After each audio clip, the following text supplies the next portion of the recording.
তো hello everyone, আজ আমাদের বাড়িতে রান্না হবে গুগলি। তো গুগলি খেলে তো চোখ ভালো থাকে, তোমরা সবাই জানো।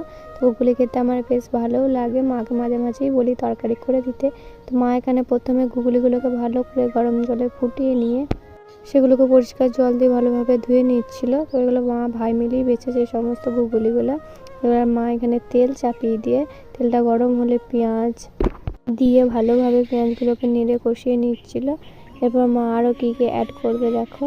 এরপর মা এখানে দিচ্ছিল পরিমাণ মতো হলুদ আর পরিমাণ মতো নুন, এবং এগুলো দিয়ে পেঁয়াজটাকে আরও কিছুক্ষণ নেড়ে নেবে, পেঁয়াজটা যতক্ষণ না লাল লাল হয়ে যাচ্ছে।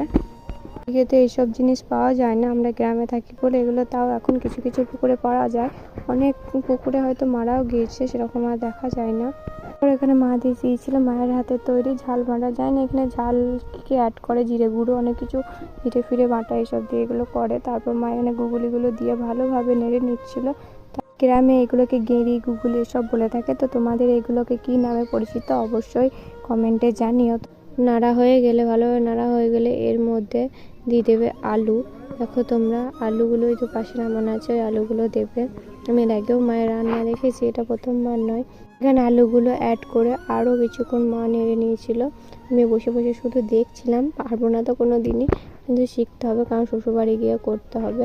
মায়ের দেখে দেখে একটু শিখে নিচ্ছিলাম, তবু কোনোদিন চেষ্টা করিনি, দেখবো একবার চেষ্টা করে কোনো একদিন মাকে বলে। এগুলো ভালোভাবে নাড়া হয়ে গেলে মা এবার মধ্যে দিয়ে দিল জল, এবং জল দিয়ে কিছুক্ষণ ফোটাতে হবে। তারপর ভালোভাবে সেদ্ধ হয়ে গেলেই হয়ে যাবে আজকে আমাদের রান্না। রান্না হয়ে গেলে আমরা এখানে ভাত, শাক আর গুগলির তরকারি নিয়ে খেতে